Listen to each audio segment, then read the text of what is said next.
loading.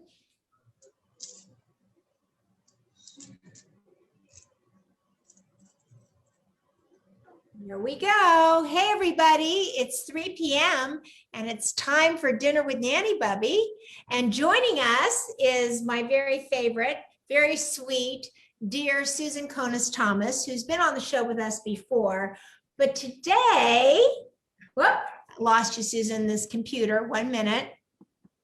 But today, Susan is joining me as my first cooking confidence coach student. And I am so thrilled to have you here, Susan. Thank you so much. Well, thank you for having me, Marla. We had a fun afternoon. We've been at it since 11 o'clock your time, 2 o'clock my time. And we've made about 4 things, and got one more. We made 5. 5 things. Well, this is what our 5 Oh, things. right. We're about to make the 5th, right? Mm-hmm. And so a lot, and we've had lots of fun, and my husband's been tasting, and he's loving everything. I know, and we've been tasting because we were overwhelmed with the flavor of the crispy gnocchi with crispy Brussels sprouts, and so we're going to show all of it to you. Should we show everybody? So let me find everybody on Facebook here so I can see. It was fabulous. I mean, the gnocchi was wonderful. I'd only had gnocchi with potatoes before. And to me, that was just heavy and kind of not very tasty. But this has lemon in it and all sorts of other good herbs and spicy herbs, actually. And it was just so good. So good. And then the Brussels sprouts and the Parmesan cheese. And, oh, it's divine. Well, somebody just asked where you lived, and it's not just somebody, it's Arlene asked where you live. And I'm going to tell you that Susan lives half of the year in Florida, because who wouldn't want to, but the other half of the year she lives in West Virginia. And right now, my very first student is coming to us live from her home kitchen in West Virginia, right? Yes. Yes. And Susan Harrison is here, and she says, hi, girls. So, hey, hi, Susan Harrison. Susan. Here. And Teresa Anderson is here, and everybody is finding us and joining us. And, you know, Susan just asked me, she said, aren't you tired, Marlon? Doesn't your back hurt? And yes, it does. It does. Because we are now starting our 5th hour on our feet in the kitchen. And by the way, we did 2 hours before we did this, which she did from Florida when she was down there. Did you bring your sauerkraut and vanilla? Oh, yeah. Let me go get it. Go ahead and get it. So we started while she was down in Florida, but her kitchen down in Florida is very, very small. And so we couldn't do the major cookout, for lack of a better word. There we go. So we couldn't do all of what we did today while she was in Florida. But now that she's home in West Virginia, we did it all. So go ahead and tell them what that is. Well, here's the sauerkraut. I have 3 quart jars, and I had to get the special lids that you can get on Amazon. And they're kind of like pressure lids. I'm not really sure if I have the right name, but you put it on there with the weights inside, and then you suck all the air out with this plunger, and then it kind of, this top lets all the juices out. Lets the gas out. The gas is out, right? The gas. Yeah, lets the oxygen out and leaves the carbon monoxide in to ferment the yeah, so now it's fermenting, and I'm going to have homemade cabbage, which I've never had before, but or rather homemade sauerkraut, which I've never had, and I really like it. So I'm anxious to try this.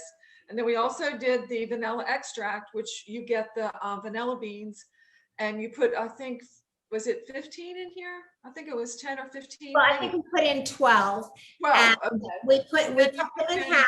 We cut the vanilla beans in half, and that way the taste was able to get into the, and you can use vodka, bourbon, or rum to make your vanilla extract, and we both chose vodka.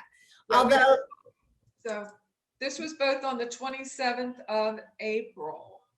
27th. So we got some time yet before it gets finished, the fermenting, and then with the And I want to say hi to Andy Adabashi. Thank you for being here, Andy. I haven't seen you in a while, so it's so great that you're joining us today. Thank you. So we are going to show you what we made today. And it started, right, with our homemade ricotta cheese, or ricotta. If you're, you know, and I'm not, but if you are, you say ricotta. O's are always long, they're not silent.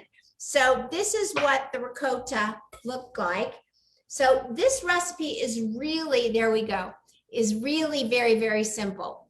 It's 4 cups of whole milk, 2 cups of heavy cream, a teaspoon of salt brought to a rolling boil, turn off the heat, pour in 3 tablespoons of white vinegar, let it rest for a minute. I think we let ours rest for maybe 2 because I was a little nervous it wasn't going to curdle. You don't want to stir it because you just stir it one time when the vinegar goes in and then don't touch it. And then the curds and the whey start to form and the curds separate from the whey, and you pour it into this sieve lined with cheesecloth. It drained and drained and drained, right? So this is all the liquid that's left draining, and there was like maybe 2 or 3 cups of liquid. I have a little bit left, not much. Yeah. And then we needed to wait, yay for vodka, Susan Harrison says. So we needed to wait about 25 to 35 minutes for this to form from curds and whey into cheese. So while we were doing that, the very next thing that we did, which, oh my God, drum roll, please. Drum roll, because I can't believe we did this. We made homemade gnocchi. There we go. Okay, yeah, I already did all mine, so I don't have any. Yep, Susan already did all of hers, but I only did half of mine because I really wasn't sure what we were doing today at all. I mean, for my home dinner deal. So I made mine a little smaller than hers, same recipe, but mine were a little smaller, so I had more. But anyway, here they are. And honestly, what I'm going to do now, Susan, is I'm literally going to take these. They're kind of dry, and I'm going to put them in a Ziploc bag, and I think I'm going to just put them right into the freezer. Okay. And keep them for the very next time. So why don't you tell them the recipe that we used for the gnocchi? Do you remember? We made 2, and let me go over here and get it because I said it. Well, but just the gnocchi itself, the lemon. Oh, the gnocchi recipe, or what we made with the gnocchi? The lemon mascarpone gnocchi. Okay. There's the ricotta cheese. The gnocchi we made 2 different kinds, and one. Well, let me see. Okay, the mascarpone and lemon gnocchi. And that was we made the, I'm probably not saying it right, but the mascarpone cheese, and it had grated Parmesan, 1 cup mascarpone, which we didn't have, so I had to make it. And we used cream cheese and a 1/4 of a cup of half and half, and you mix together, and that's what makes it. And then we had the 1 cup of grated Parmesan, kosher salt, nutmeg, zest of 2 lemons, 1 large egg, 1 large egg yolk, and flour. And then we cooked all that. And we used the gnocchi roller. So I don't know how many. We used the gnocchi roll, yes. We rolled on to I wonder if you can see the teeth in this. Can you guys see it? Let me know if you can see that. But we rolled, I can just take one of these. It has ridges in it. I don't know if you can see the ridges. Yeah, and we literally rolled. And it makes the lines like you've seen. It was cool. So I just want to tell you, I was loading all of these into a plastic bag to freeze them, and then it dawned on me that you're supposed to freeze them in this platter first, and that way they won't stick together. Oh, you're right. Then you put them into the plastic bag. So I'm going to stick these into the freezer like this, and 3-4 hours later, I'm going to take them out, throw them in the plastic bag, and then they won't be all stuck together. So there's that. So then from there, we made and you've seen me make this before on the show, but here's the truth. Hey, Ellen Hughes, Setlift, thanks for being here. I always love seeing Ellen here. Thanks for joining us and finding us today. We are talking with Susan Konis-Thomas, who is my very first Cooking Confidence Coach student. And oh, by the way, not only is she my student, but fortunately or unfortunately, back in late September, Susan, off the cuff, in a business meeting, Zoom business meeting, because she was in West Virginia, said, oh, Marla, you know what you need to do? Just go live every day. And I said, go live every day? What are you talking about? Are you crazy? And she said, well, I dare you. And the next thing you know, I took the dare. So I have been, and God knows why, but she was right. There was something in my soul that's just dying to be here for all of you. And the truth is, if I were not here for all of you every day, helping you learn new things and helping you feed yourselves and your family, which is the most natural thing that we do. The greatest instinct we have is to feed ourselves and our family. And if I were not helping or feel as though I was helping all of you with that, I would die, because it is truly what my soul wants to do while I'm here. I just regret that I didn't find it earlier, but there's that.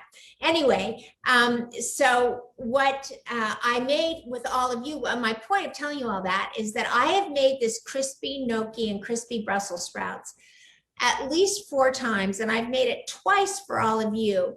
But today, when I was making it with Susan, there was a calmness and there was a joy of literally cooking with someone else and being able for her to ask me a question and for me to say, and slow down to do it, because frequently when I make this dish, I'm like, okay, I just got to get through. I've had a long day. I'm tired. I just need to cook the dish and get it on the table. But because Susan was there with me and we were cooking patiently, we were in the moment.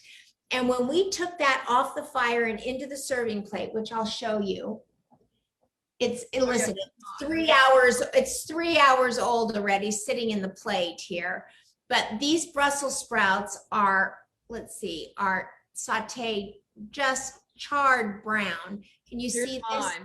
Yeah. Oh, those are just, yeah, mine's the whole thing. Yeah, no, this is a Brussels sprouts and the gnocchi. Oh, okay. And then, Okay. the gnocchi, here's a Brussels sprout. Can you see how nice and charred that Brussels sprout is? And we just sat there and calmly didn't touch them while they sauteed in the oil and the seasoning. And then we put in the gnocchi and we crispied the gnocchi. And when we bit into this, we both nearly fainted, right, Susan? It was so good. Oh, yeah, it was fun. It was really good. And we really paid attention, and nothing else was on our mind. And except that our backs were hurting, but hey, yeah, on your feet. Go with that and just keep on going. Okay, and then the next thing we made, because we'd already made the gnocchi, so there were 2 different recipes. And by the way, this is, just want to reiterate, this is not potato gnocchi. There's no potato in this.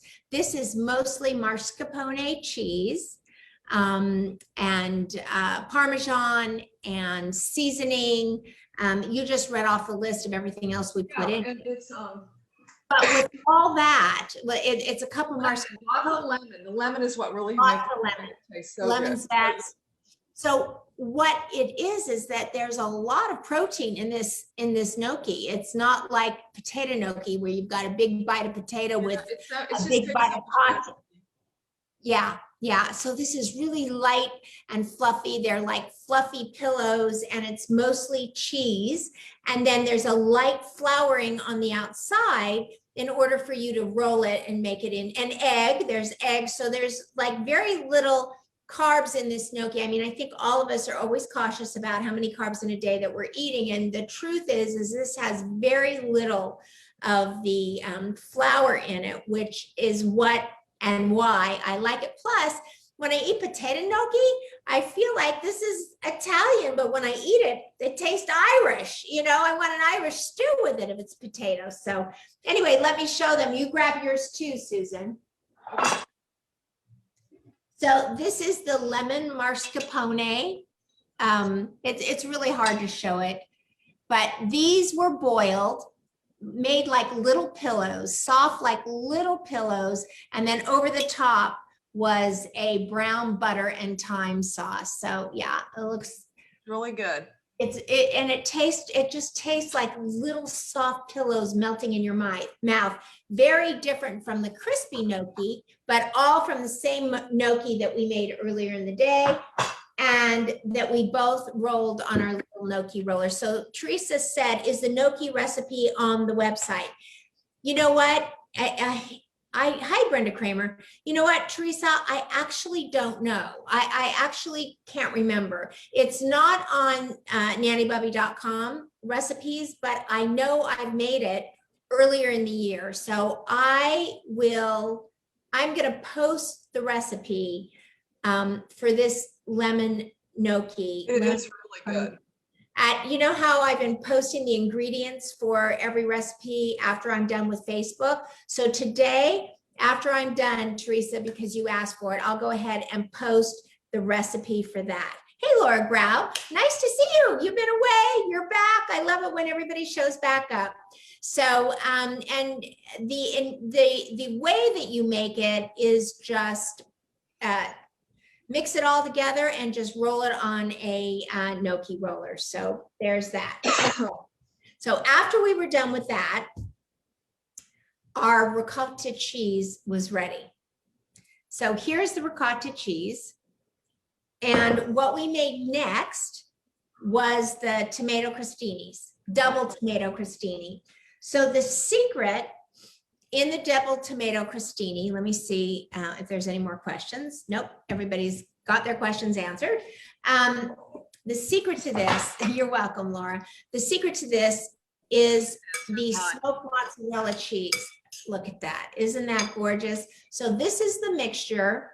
And the way that we started is we took a light layer of the homemade ricotta cheese and we put it right here on the crostini bread, which is a baguette sliced diagonally.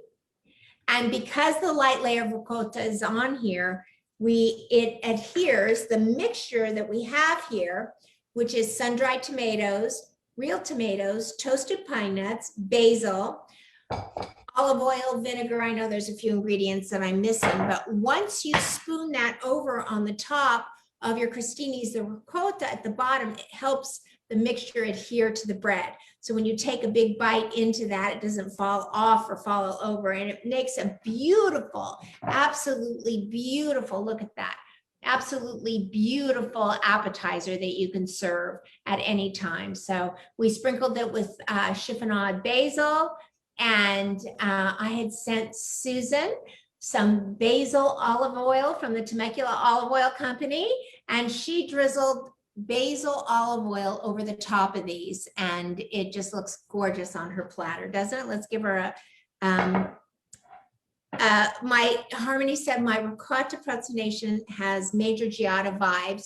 Well, actually, Harmony, I just have to tell you that Brenda, my business manager, is married to an Italian, and so before I went on today, she reminded me that if you're Italian, which I feel like I am because my husband's Italian, O is always long. So you have to say ricotta. So there you go, Harmony.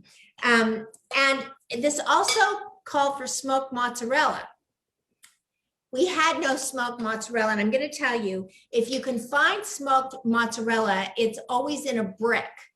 But the problem with a brick of mozzarella is it's soft. So when you bring it home and try to shred it in your Cuisinart or try to shred it on your, on a shredder, it falls apart, it balls up, it just doesn't happen. And so I hacked that, and I hacked it by taking my mozzarella, putting it in a bowl, and pouring a teaspoon of hickory smoked olive oil from Temecula Olive Oil Company over it. And then it has this amazing hickory smoked olive oil, taste to the mozzarella. And it just mixes into this, just amazing. And by the way, for those of you who are joining me from West Virginia or wherever you may be, where they don't have Marscapone cheese, the hack for that is regular cream cheese softened with a quarter of a cup of half and half poured in it, and then just whipping cream.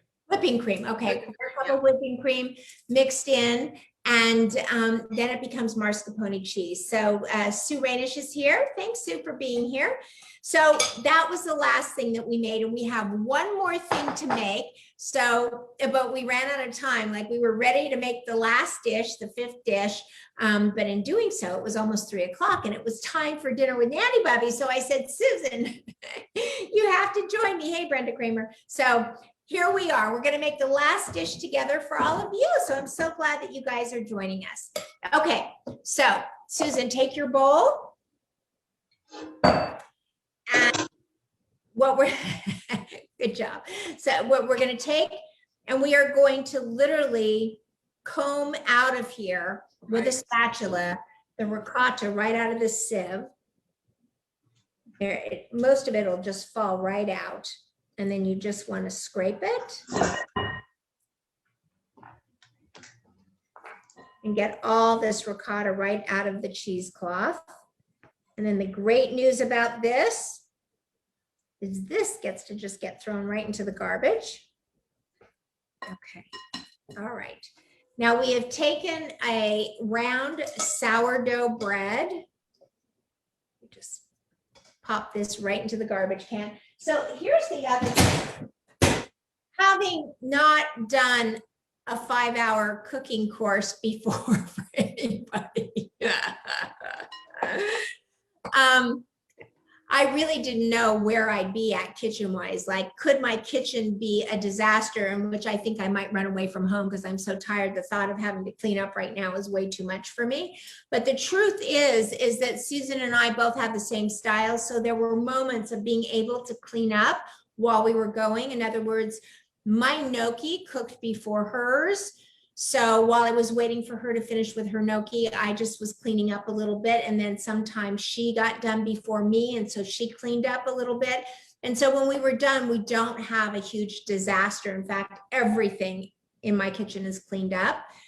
And it felt as though I was going and doing as we were doing it. So it was no big deal. So Susan, what's the next thing we do now? So we're making an herbed ricotta bruschetta. And so this is basically an item that you would literally make if you're serving dinner to family or friends. You would serve a big, beautiful green Italian salad, very light, mostly with lettuce, a little tomato, maybe a little Parmesan on top, olive oil and vinegar and lemon juice. And then you would serve this bruschetta on the side with the great green salad. So Susan says, Susan Harrison said, we are rock stars because we've been on our feet for 5 hours. Thank you very much. Okay. All right. So the very next thing that we're doing is we are going to add to this homemade ricotta, minced scallions. So Susan, are you cutting up your minced scallions? Yeah.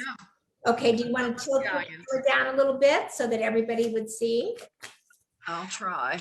Okay. So because there you go. So because I'm the coach, I had to make sure that I had everything done and ready, prepped to go, because in case Susan needed me for any reason, I would be able to assist her. So in my bowl is already the chopped scallions, chopped chives, which came right out of Nanny Bubby's garden this morning, and dill, same thing, out of Nanny Bubby's garden this morning. I do have scallions in my garden, but they're not ready for picking yet. So into the bowl comes all of this. There we go. Look at how beautiful this is. So you can see all of the green in here into this homemade ricotta. And I'm so happy Harmony is joining us today. I think that she is at gymnastics with my granddaughter, so she had a minute to finally join. So thank you, Harmony, for being here. Okay, Harmony is my daughter, in case any of you don't know, running for re-election for judge in 2022. So if you live in Las Vegas, vote for Harmony Letitia. I'm just a Jewish mother, I had to say that. Okay, now we're gonna add to this. There we go, Susan, that's looking good. So is that just your scallions, Susan?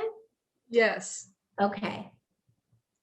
Now, normally when I do like dill and stuff, I usually use scissors. Oh. I don't know what you do, but I chop it with my hand, but go ahead, show us what you do. I usually use my scissors that I hide from everyone because people like to use your scissors to cut things like paper, which right. is like your Amazon box, right? Your Amazon box. Yeah, you can't be cutting your good kitchen scissors or your sewing scissors with paper. Okay, 2 tablespoons. What I normally do is I just go like this. Where's my? You have to tilt down so we can all see. Okay, I gotta get my there. Hey, Lindsay. Lindsay Bernay is here. Thanks for joining us. It's 6 o'clock, and Lindsay is always busy at 6 because she's a young mom. But boy, let me tell you, I'm so happy she's joining us. Okay, so let's see what you do with this. I just take scissors. I just take scissors and cut it off of there. That's amazing. Look at you. And I don't do the stalk, and I just use scissors. I don't know. That's genius. That's genius. It's just so easy. I mean, and you have to have good scissors. You have to have this kind that are sharp, and you don't want anyone using them to cut paper. And where did you buy? Did you buy those at a cooking store? Or what? Yes, I did. These came with a really nice. I don't see what kind they are. Oh wait, here they're Cutco, which is my very favorite. I love Cutco. I love Cutco. Cutco So this is what is so amazing about cooking with friends and cooking with women and or men, just who's ever into it, is that it's very difficult to learn to do all of this on your own. And for thousands of years, women shared their secrets with their sisters, right? We're all sisters in this game of life together. And women have had a more traditional role of cooking in the past, not necessarily anymore, but now we're all sharing together. It's about where your interest really lies. And so we've lost that connection in so many ways to each other, but thank you 2020. One of the benefits came Zoom, and we've all been able to connect like they did thousands of years ago in their village and be there for each other and help share all of these secrets that help make us better mothers, better wives, better husbands, better fathers. If the cooking, because for so many fathers, some of the cooking lies with them because they have very active wives who work different hours. So we all share in everything. And the great thing about connection is sharing. And boy, I'll tell you, I learned as much from Susan today as she learned from me, I hope. And sure, yeah. I mean, we all just have little shortcuts. Yeah, and she learned how to hack Marscapone cheese, because in West Virginia they don't buy, it's not in the grocery stores there. Can you imagine? So there was that, and she learned how to hack smoked mozzarella. So because all of these recipes call for smoked mozzarella, and yet you can't find it anywhere. So yeah. So I think they have it. They just don't have it enough because not many people buy it. So it's hit or miss.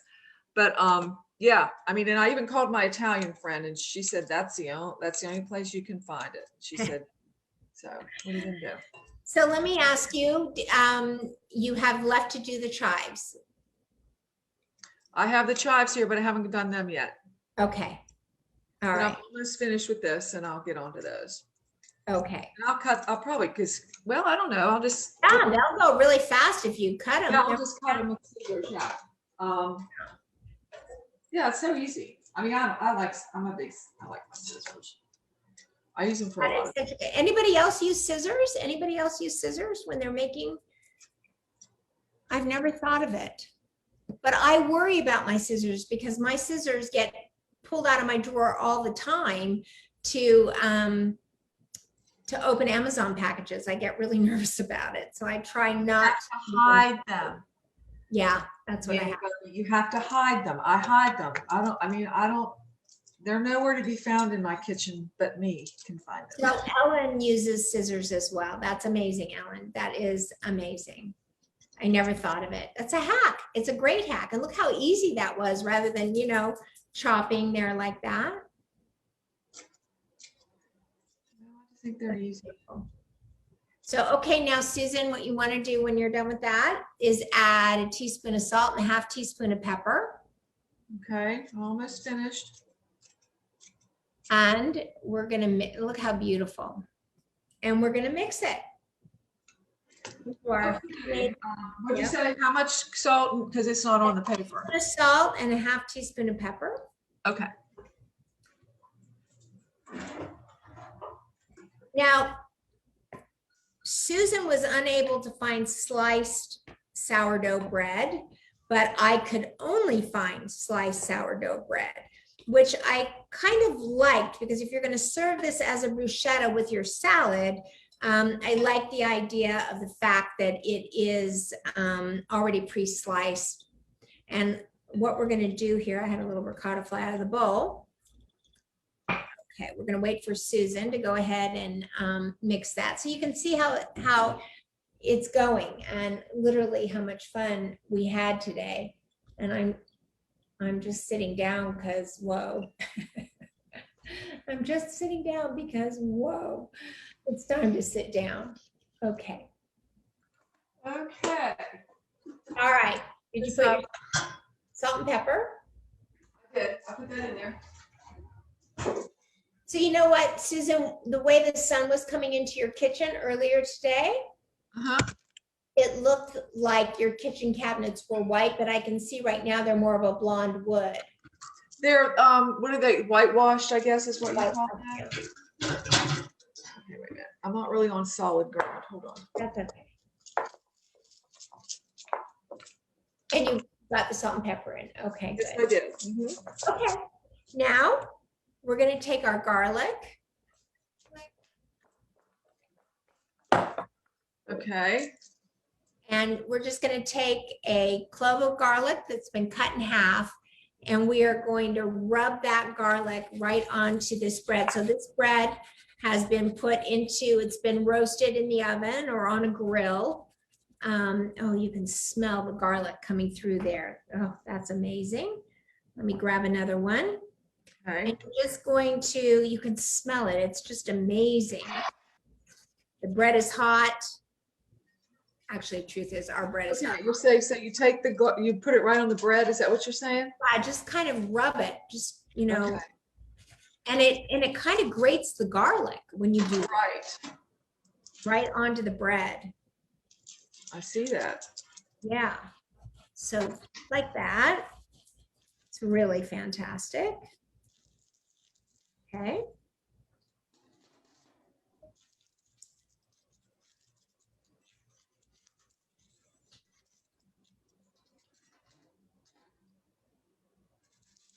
And just, yeah, just really fast and really easy. And now our hands are going to smell like garlic for the rest of the day. Yeah, for sure. But never you mind. But do you guys have any questions at all that you want to just ask of Susan and I? Happy to answer it. And I will post the recipe for the gnocchi. And it's just fantastic. Just fantastic. Actually, I wonder, well, we'll see. I will definitely do it. Thank you for asking, Teresa. Okay. Yeah, this is excellent. I mean, this gnocchi is the best, and I've only had the potato, and I was very pleasantly. I said, "Oh my gosh, this tastes so good." Okay, I got it on there. All right, now just take your spatula and just cover your bread with that. And here's my spatula.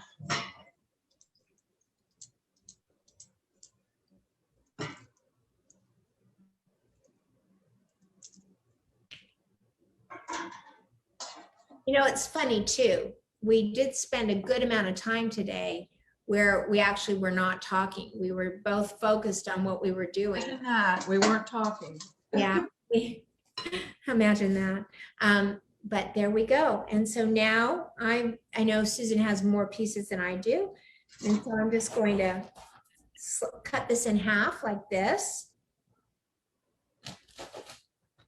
And let me grab a plate.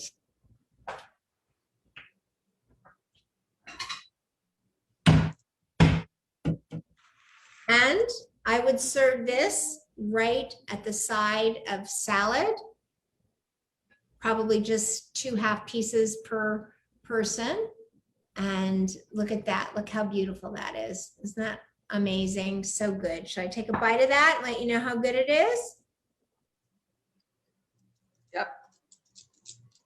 I can do that. Mm.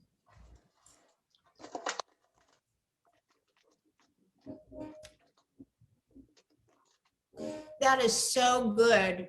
Just wait till you taste that, Susan. Oh, amazing. You know what really got that flavor? Is the garlic. You can taste the garlic on the bread. Can you taste the garlic? That's really, That really made all the difference in the world. That's amazing. I would definitely be making the homemade ricotta cheese again. It was very easy and it's definitely worth it. Mm-hmm. Oh my gosh. The only thing I didn't taste was a bruschetta. Should I taste it? Oh, I've tasted everything. Laura wants to make sure that we post the homemade ricotta cheese too. Okay, I will do that. It's so easy, Laura. I think we said the recipe before you came. It's 4 cups of milk, 2 cups of heavy cream, 1 teaspoon, level teaspoon, really measure the teaspoon of salt, bring it to a boil, take it off the heat once it gets to a rolling boil, and add 3 tablespoons of vinegar. And that's it. It's just amazing. How long did it take for the ricotta to make? So the directions say 25 to 35 minutes, but ours has been draining out the whey, so it turns to curds and whey. And I mean, the longer you let it drain, the creamier the ricotta gets. Right. And of course, once you stick this in the refrigerator, you know, this is non-refrigerated yet. It hasn't even hit the refrigerator. And look at how creamy that is. And oh my gosh, the flavor, you have no idea. And it's so easy. Let me tell you, if you're having a dinner party or your family over for dinner and you say to them, how do you like my homemade ricotta cheese? They're going to say, what? I mean, anything with the name cheese at the end of it sounds really, really, really complicated. But this is the easiest thing ever. And you will dazzle your guests with them thinking that you made your own homemade ricotta cheese. Biggie always barks at 3 p.m. I'm sorry about that, but he just wants you to know he's here. Yes, that's cool, Susan Harrison says. Okay, so I'm going to take a bite of this because I haven't yet. It's the only thing I haven't tasted. I'm so full right now. There's no way I can do dinner. Okay, ready? What have you not tasted? Have you tasted your Crostini? Yes, I have. And I was just now thinking that what we did, the double tomato crostini, that if you have leftover, which I do, you can put it on this if you want to. Mm-hmm. Mm-hmm. You know, and just because, I mean, I did a whole baguette, but I had a little extra, and I thought, that might be pretty good on this. Do you know what I tasted here? So this double, my God. This has pine nuts. You can taste that. Mm-hmm. It has sun-dried tomatoes in it, diced up. And it's like a camouflage flavor because you see the tomatoes, you see fresh tomatoes, which, by the way, you all know that the tomato slicer is my favorite kitchen tool. Susan got one of those for being my first student. I do. And yep. And you taste the basil, but what you really taste in this bite is the smoked mozzarella. Really amazing. Just amazing. So that's it. That's what we did. And Susan is right. You can take this fabulous herb bruschetta and spoon on top of this. And we were going to do that. There were 2 ways we could have done this today, but I wanted Susan to be able to try the ricotta without the herbs in it for the crostini. Both ways. Yep, both ways. So there you go. It's dripping everywhere. I don't want to make a pig of myself. So anyway, I will post both the recipes. Let me make sure I get this right. It's the gnocchi and the ricotta, right? Homemade ricotta for everybody to see. And I thank all of you for joining us daily, every day for 3 p.m. It's time for dinner with Nanny Bubby. To you, Susan Thomas, thank you so much for being a part of my journey for lots of reasons, and for being my very first student for our VIP Cooking Confidence Coaching experience. And I learned so much more from you, really. just because it gave me the confidence to put this course together. And I'm forever indebted to you for that. Forever indebted. Well, Marla, you have everything it takes. You just need a little bit of nudging sometimes. But yes, you've done a great job, and I've learned a lot from you too. And you've been a wonderful support to me as well. So, this is just really fun to do, and everybody just needs to do what they love to do and share it with everybody. Yeah, and if anybody wants their own VIP experience, you can DM me, and I'm happy to tell you about it. Shameless plug. Okay, bye, Susan. Thank you so much. Marla. And bye, everybody. Thank you so much for joining us. And on the count of 3, 1, 2, 3, go out and spread love like butter. Bye, everybody.